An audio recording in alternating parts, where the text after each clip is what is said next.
أعوذ بالله من الشيطان الرجيم. بسم الله الرحمن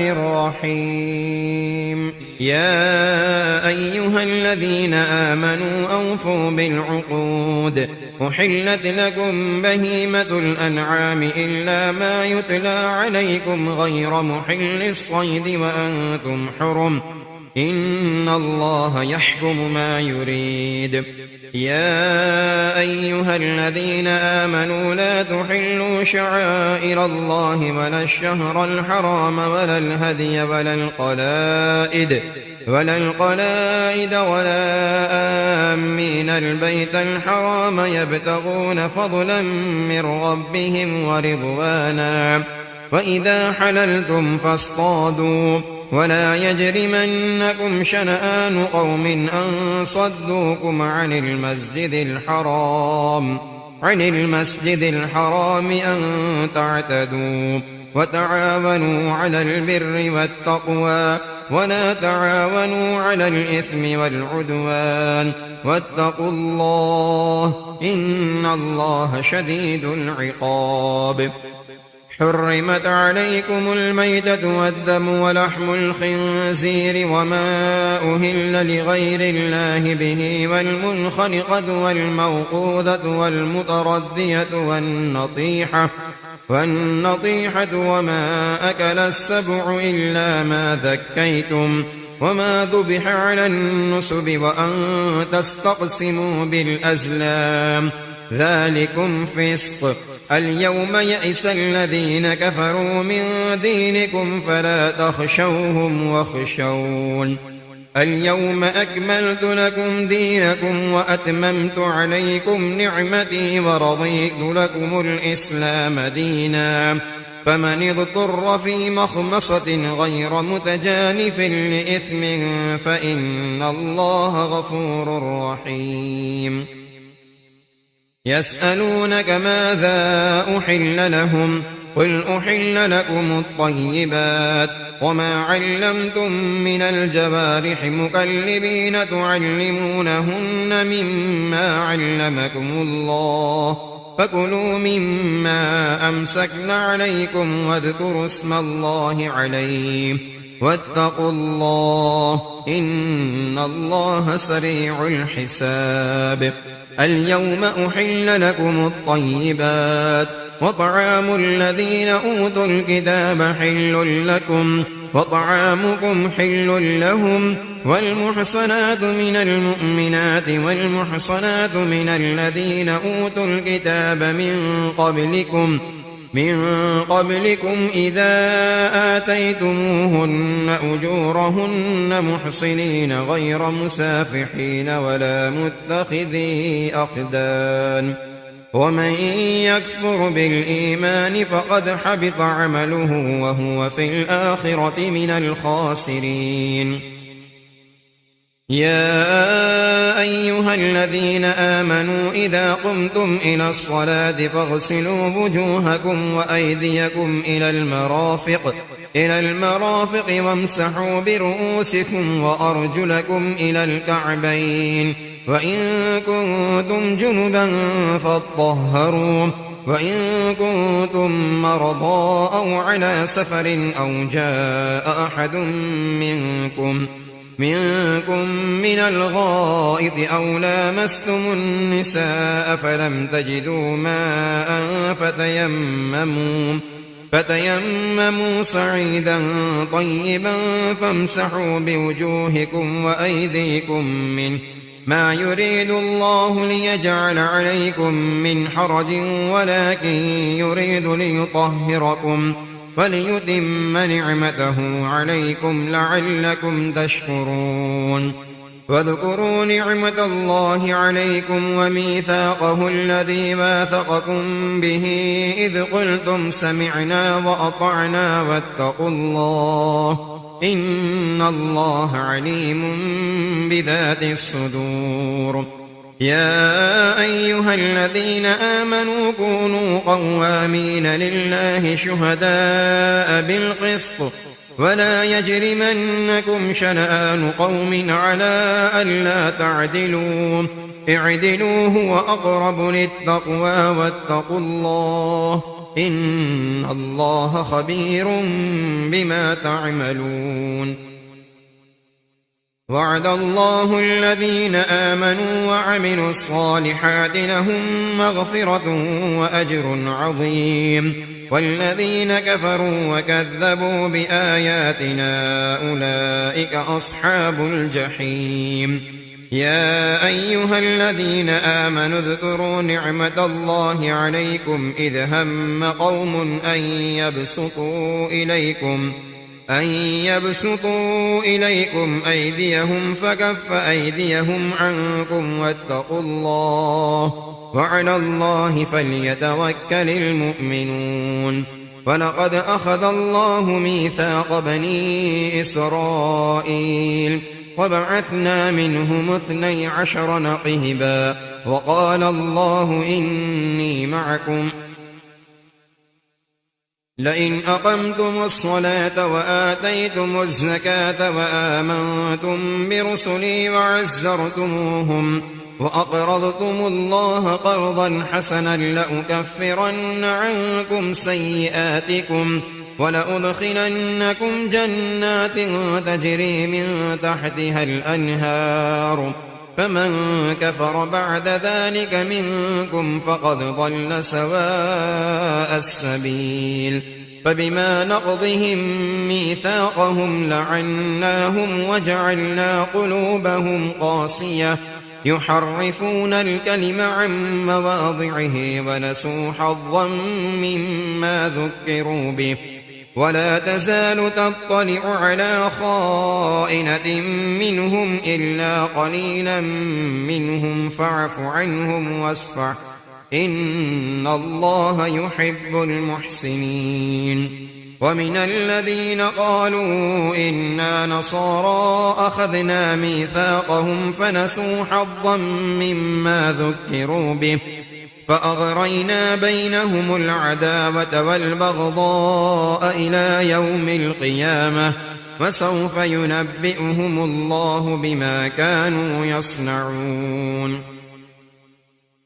يا أهل الكتاب قد جاءكم رسولنا يبين لكم كثيرا مما كنتم تخفون من الكتاب ويعفو عن كثير قد جاءكم من الله نور وكتاب مبين يهدي به الله من اتبع رضوانه سبل السلام ويخرجهم من الظلمات إلى النور بإذنه ويهديهم إلى صراط مستقيم لقد كفر الذين قالوا إن الله هو المسيح ابن مريم قل فمن يملك من الله شيئا إن أراد أن يهلك المسيح ابن مريم وأمه ومن في الأرض جميعا ولله ملك السماوات والأرض وما بينهما يخلق ما يشاء والله على كل شيء قدير وقالت اليهود والنصارى نحن أبناء الله وأحباؤه قل فلم يعذبكم بذنوبكم بل أنتم بشر ممن خلق يغفر لمن يشاء ويعذب من يشاء ولله ملك السماوات والأرض وما بينهما وإليه المصير يا أهل الكتاب قد جاءكم رسولنا يبين لكم على فترة من الرسل أن تقولوا ما جاءنا من بشير ولا نذير فقد جاءكم بشير ونذير والله على كل شيء قدير وإذ قال موسى لقومه يا قوم اذكروا نعمة الله عليكم إذ جعل فيكم أنبياء وجعلكم ملوكا وآتاكم ما لم يؤت أحدا من العالمين يا قوم ادخلوا الأرض المقدسة التي كتب الله لكم ولا ترتدوا على أدباركم فتنقلبوا خاسرين قالوا يا موسى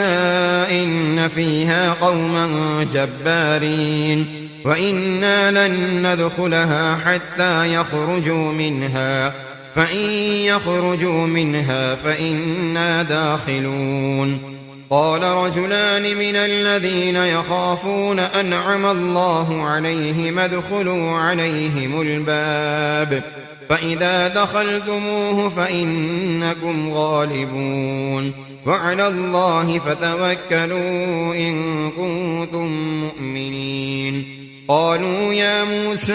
إنا لن ندخلها أبدا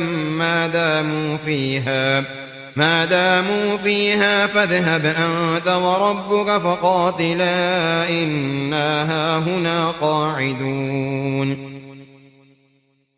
قال رب إني لا أملك إلا نفسي وأخي فافرق بيننا وبين القوم الفاسقين قال فإنها محرمة عليهم 40 سنة يتيهون في الأرض فلا تأس على القوم الفاسقين واتل عليهم نبأ ابني آدم بالحق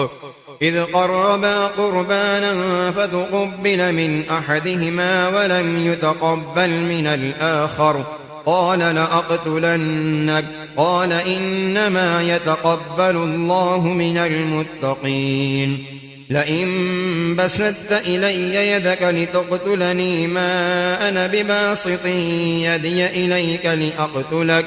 إني أخاف الله رب العالمين إني أريد أن تبوء بإثمي وإثمك فتكون من أصحاب النار وذلك جزاء الظالمين فطوعت له نفسه قتل أخيه فقتله فأصبح من الخاسرين فبعث الله غرابا يبحث في الأرض ليريه كيف يواري سوءة أخيه قال يا ويلتى أعجزت أن أكون مثل هذا الغراب فأواري سوءة أخي فأصبح من النادمين من أجل ذلك كتبنا على بني إسرائيل أنه من قتل نفسا بغير نفس أو فساد في الأرض فكأنما قتل الناس جميعا ومن أحياها فكأنما أحيا الناس جميعا ولقد جاءتهم رسلنا بالبينات ثم إن كثيرا منهم بعد ذلك في الأرض لمسرفون إنما جزاء الذين يحاربون الله ورسوله ويسعون في الأرض فسادا أن يقتلوا أو يصلبوا أو تقطع أيديهم وأرجلهم من خلاف أو ينفوا من الأرض ذلك لهم خزي في الدنيا ولهم في الآخرة عذاب عظيم إلا الذين تابوا من قبل أن تقدروا عليهم فاعلموا أن الله غفور رحيم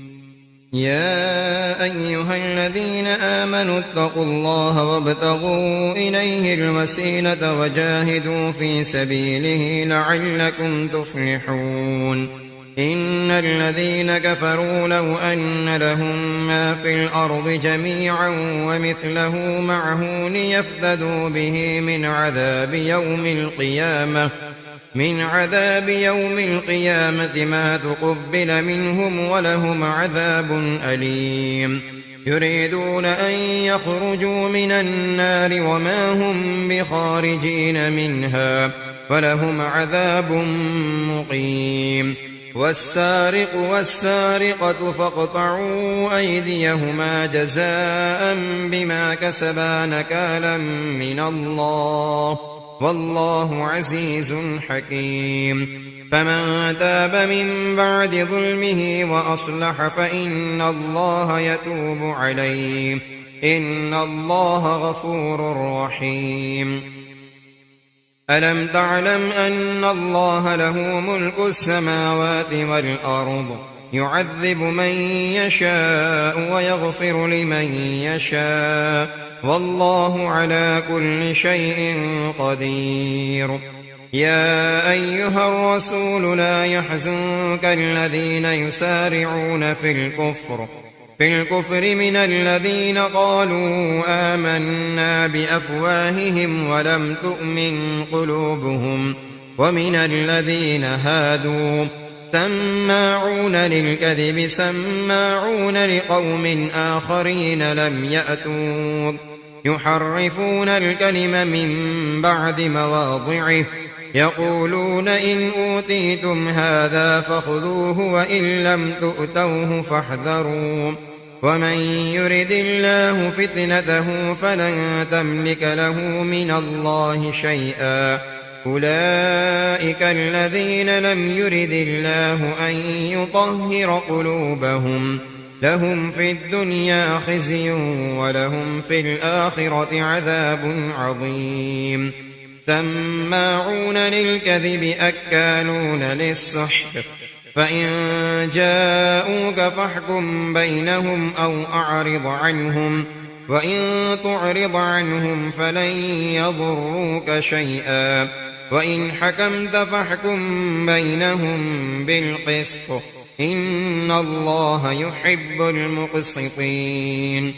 وكيف يحكمونك وعندهم التوراة فيها حكم الله ثم يتولون من بعد ذلك وما أولئك بالمؤمنين إنا أنزلنا التوراة فيها هدى ونور يحكم بها النبيون الذين أسلموا للذين هادوا والربانيون والأحبار بما استحفظوا من كتاب الله وكانوا عليه شهداء فلا تخشوا الناس واخشوني ولا تشتروا بآياتي ثمنا قليلا ومن لم يحكم بما أنزل الله فأولئك هم الكافرون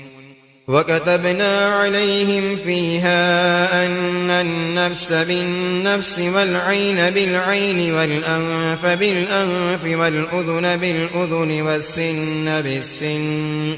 والسن بالسن والجروح قصاص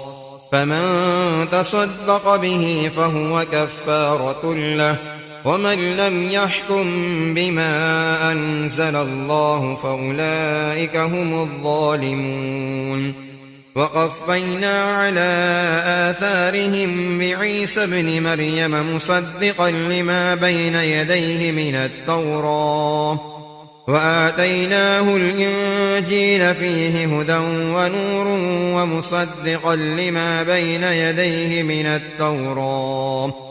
التوراة وهدى وموعظة للمتقين وليحكم أهل الإنجيل بما أنزل الله فيه ومن لم يحكم بما أنزل الله فأولئك هم الفاسقون وأنزلنا إليك الكتاب بالحق مصدقا لما بين يديه من الكتاب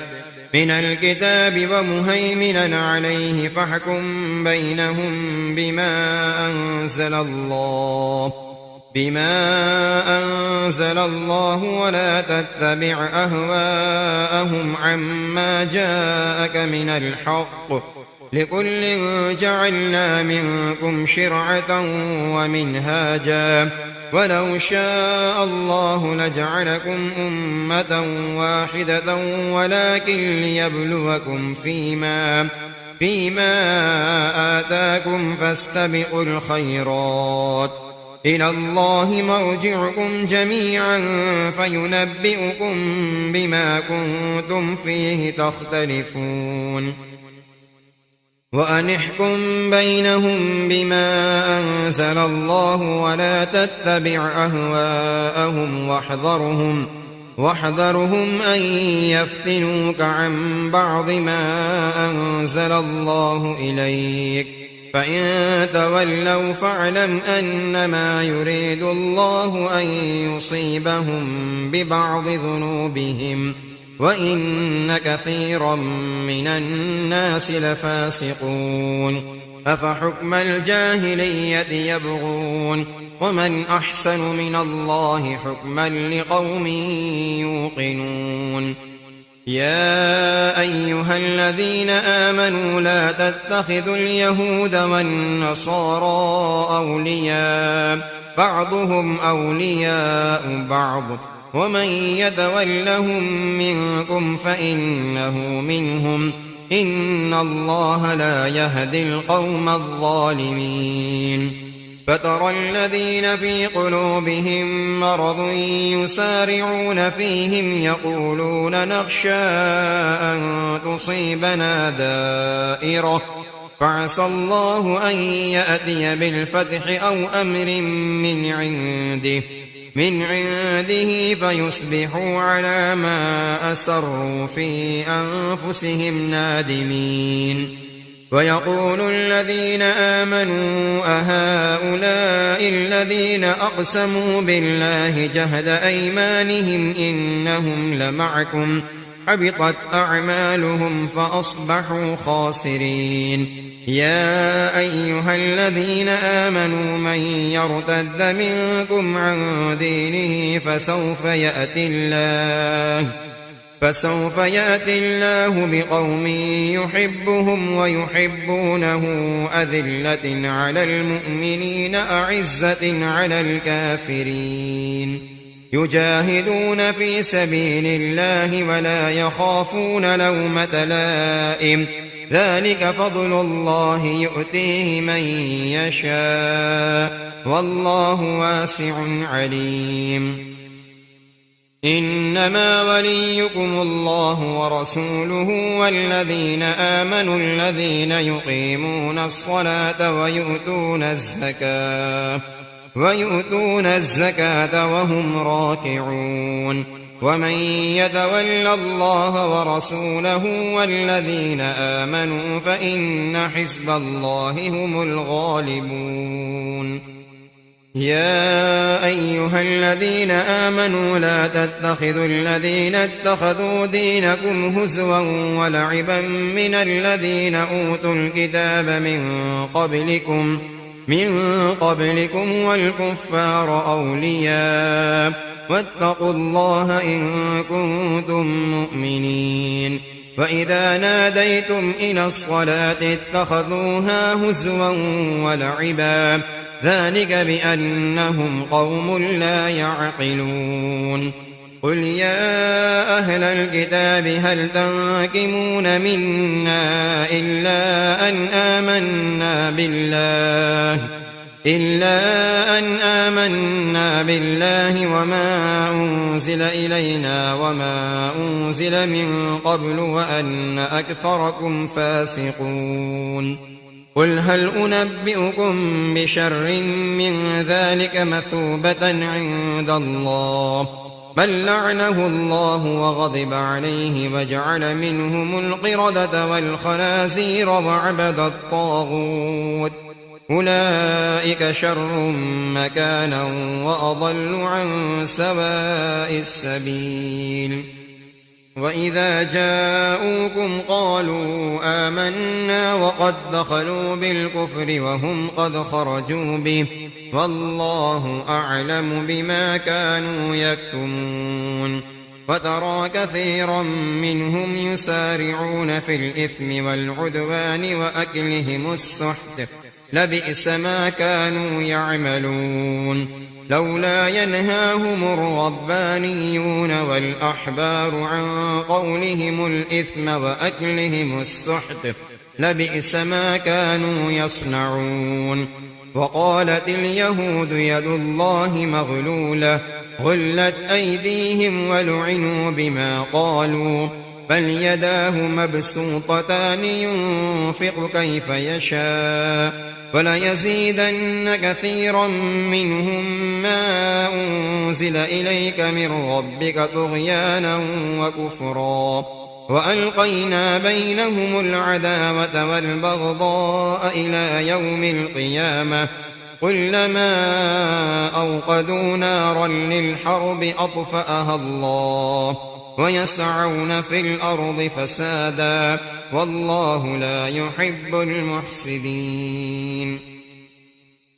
ولو أن أهل الكتاب آمنوا واتقوا لكفرنا عنهم سيئاتهم ولأدخلناهم جنات النعيم. ولو أنهم أقاموا التوراة والإنجيل وما أنزل إليهم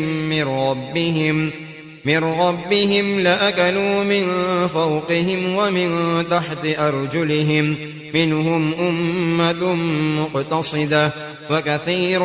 منهم ساء ما يعملون. يا أيها الرسول بلغ ما أنزل إليك من ربك وإن لم تفعل فما بلغت رسالته والله يعصمك من الناس إن الله لا يهدي القوم الكافرين. قل يا أهل الكتاب لستم على شيء حتى تقيموا التوراة والإنجيل وما أنزل إليكم من ربكم وليزيدن كثيرا منهم ما أنزل إليك من ربك طغيانا وكفرا فلا تأس على القوم الكافرين.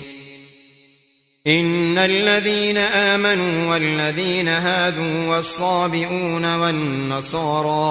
والنصارى من آمن بالله واليوم الآخر وعمل صالحا فلا خوف عليهم ولا هم يحزنون. لقد أخذنا ميثاق بني إسرائيل وأرسلنا إليهم رسلا كلما جاءهم رسول بما لا تهوى أنفسهم فريقا كذبوا وفريقا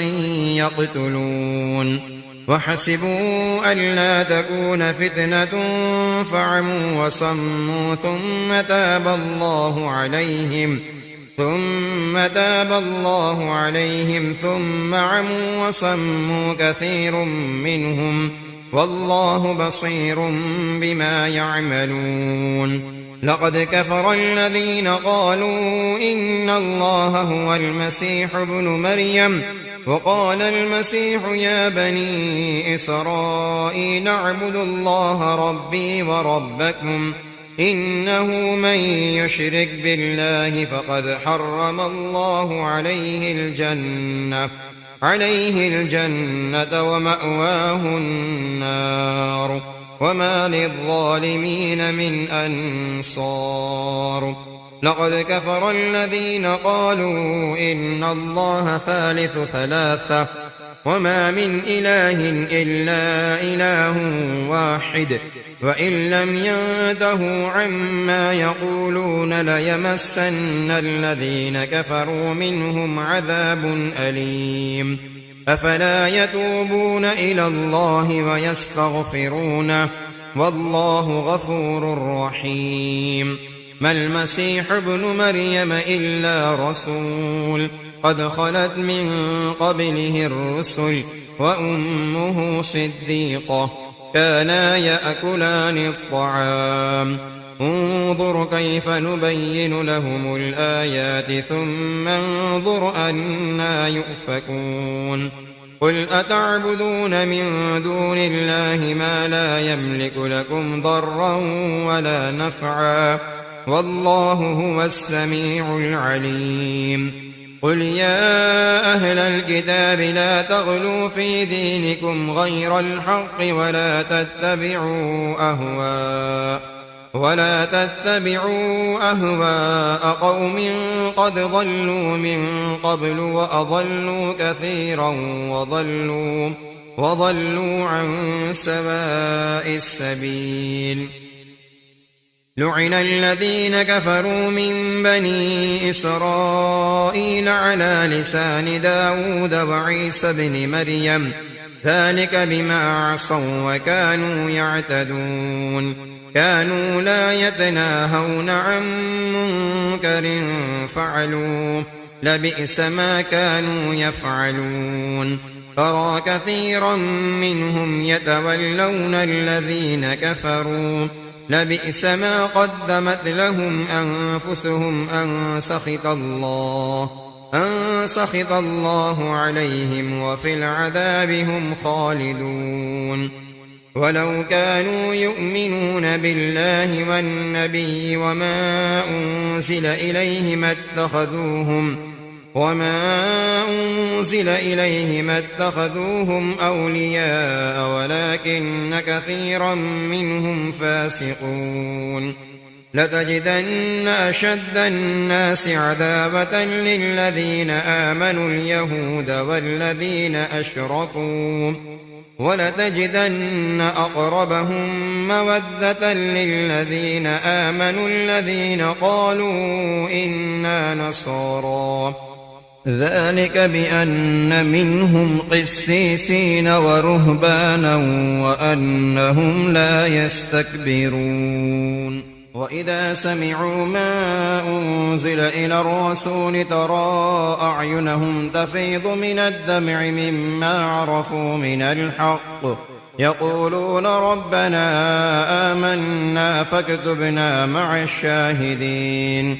وما لنا لا نؤمن بالله وما جاءنا من الحق ونطمع أن يدخلنا ربنا مع القوم الصالحين. فأثابهم الله بما قالوا جنات تجري من تحتها الأنهار خالدين فيها وذلك جزاء المحسنين. والذين كفروا وكذبوا بآياتنا أولئك أصحاب الجحيم. يا أيها الذين آمنوا لا تحرموا طيبات ما أحل الله لكم ولا تعتدوا إن الله لا يحب المعتدين. فكلوا مما رزقكم الله حلالا طيبا واتقوا الله الذي أنتم به مؤمنون. لا يؤاخذكم الله باللغو في أيمانكم ولكن يؤاخذكم بما عقدتم الأيمان. فكفارته إطعام 10 مساكين من أوسط ما تطعمون أهليكم أو كسوتهم أو تحرير رقبة. فمن لم يجد فصيام 3 أيام ذلك كفارة أيمانكم إذا حلفتم واحفظوا أيمانكم كذلك يبين الله لكم آياته لعلكم تشكرون. يا أيها الذين آمنوا إنما الخمر والميسر والأنصاب والأزلام رجس من عمل الشيطان فاجتنبوه لعلكم تفلحون. إنما يريد الشيطان أن يوقع بينكم العداوة والبغضاء في الخمر والميسر ويصدكم عن ذكر الله وعن الصلاة فهل أنتم منتهون. وأطيعوا الله وأطيعوا الرسول واحذروا فإن توليتم فاعلموا أنما على رسولنا البلاغ المبين. ليس على الذين آمنوا وعملوا الصالحات جناح فيما طعموا إذا ما اتقوا وآمنوا وعملوا الصالحات ثم اتقوا وآمنوا ثم اتقوا وأحسنوا والله يحب المحسنين. يا أيها الذين آمنوا ليبلونكم الله بشيء من الصيد تناله أيديكم ورماحكم ليعلم الله من يخافه بالغيب، فمن اعتدى بعد ذلك فله عذاب أليم. يا أيها الذين آمنوا لا تقتلوا الصيد وأنتم حرم، ومن قتله منكم متعمدا فجزاء مثل ما قتل من النعم يحكم به ذوى عدل منكم هديا بالغ الكعبة أو كفارة طعام مساكين أو عدل ذلك صياما ليذوق وبال أمره، عفى الله عما سلف، ومن عاد فينتقم الله منه والله عزيز ذو انتقام. أحل لكم صيد البحر وطعامه متاعا لكم وللسيارة، وحرم عليكم صيد البر ما دمتم حرما، واتقوا الله الذي إليه تحشرون. جعل الله الكعبة البيت الحرام قياما للناس والشهر الحرام والهدي والقلائد، ذلك لتعلموا أن الله يعلم ما في السماوات وما في الأرض وأن الله بكل شيء عليم. اعلموا أن الله شديد العقاب وأن الله غفور رحيم. ما على الرسول إلا البلاغ، والله يعلم ما تبدون وما تكتمون. قل لا يستوي الخبيث والطيب ولو أعجبك كثرة الخبيث، فاتقوا الله يا أولي الألباب لعلكم تفلحون. يا أيها الذين آمنوا لا تسألوا عن أشياء إن تبد لكم تسؤكم، وإن تسألوا عنها حين ينزل القرآن تبد لكم عفى الله عنها والله غفور حليم. قد سألها قوم من قبلكم ثم أصبحوا بها كافرين. ما جعل الله من بحيرة ولا سائبة ولا وصيلة ولا حام، ولكن الذين كفروا يفترون على الله الكذب وأكثرهم لا يعقلون. وإذا قيل لهم تعالوا إلى ما أنزل الله وإلى الرسول قالوا حسبنا ما وجدنا عليه آباءنا، أولو كان آباؤهم لا يعلمون شيئا ولا يهتدون. يا أيها الذين آمنوا عليكم أنفسكم لا يضركم من ضل إذا اهتديتم، إلى الله مرجعكم جميعا فينبئكم بما كنتم تعملون. يا أيها الذين آمنوا شهادة بينكم إذا حضر أحدكم الموت حين الوصية اثنان ذوى عدل منكم أو آخران من غيركم، إن أنتم ضربتم في الأرض فأصابتكم مصيبة الموت تحبسونهما من بعد الصلاة فيقسمان بالله إن ارتبتم لا نشتري به ثمنا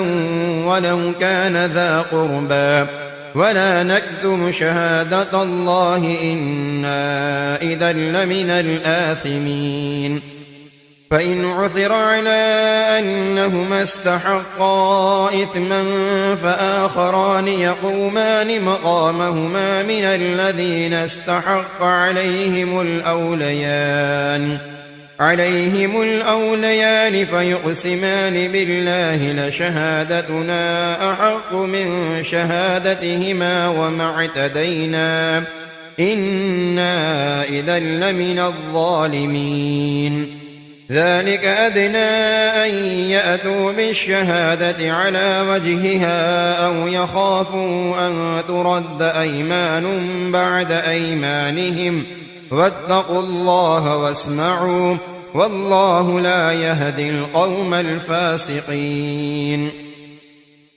يوم يجمع الله الرسل فيقول ماذا أجبتم قالوا لا علم لنا إنك أنت علام الغيوب إذ قال الله يا عيسى ابن مريم اذكر نعمتي عليك وعلى والدتك إذ أيدتك بروح القدس تكلم الناس في المهد وكهلا وإذ علمتك الكتاب والحكمة والتوراة والإنجيل وإذ تخلق من الطين كهيئة الطير بإذني فتنفخ فيها فتكون طيرا بإذني وتبرئ الأكمه والأبرص بإذني وإذ تخرج الموتى بإذني وإذ كففت بني إسرائيل عنك إذ جئتهم بالبينات فقال الذين كفروا منهم إن هذا إلا سحر مبين وإذ أوحيت إلى الحواريين أن آمنوا بي وبرسولي قالوا آمنا واشهد بأننا مسلمون إذ قال الحواريون يا عيسى ابن مريم هل يستطيع ربك أن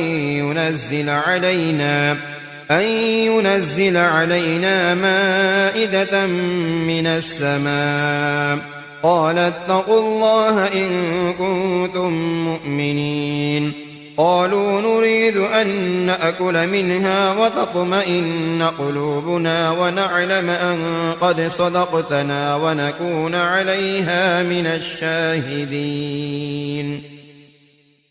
قال عيسى ابن مريم اللهم ربنا أنزل علينا مائدة من السماء تكون لنا عيدا لأولنا وآخرنا وآية منك وارزقنا وأنت خير الرازقين قال الله إني منزلها عليكم فمن يكفر بعد منكم فإني أعذبه عذابا لا أعذبه أحدا من العالمين وإذ قال الله يا عيسى ابن مريم أأنت قلت للناس اتخذوني وأمي إلهين من دون الله قال سبحانك ما يكون لي أن أقول ما ليس لي بحق إن كنت قلته فقد علمته أعلم ما في نفسي ولا أعلم ما في نفسك إنك أنت علام الغيوب ما قلت لهم إلا ما أمرتني به أن اعبدوا الله ربي وربكم وكنت عليهم شهيدا ما دمت فيهم فلما توفيتني كنت أنت الرقيب عليهم وأنت على كل شيء شهيد إن تعذبهم فإنهم عبادك وإن تغفر لهم فإنك أنت العزيز الحكيم قال الله هذا يوم ينفع الصادقين صدقهم لهم جنات تجري من تحتها الأنهار خالدين فيها أبدا رضي الله عنهم ورضوا عنه ذلك الفوز العظيم لله ملك السماوات والأرض وما فيهن وهو على كل شيء قدير صدق الله العظيم.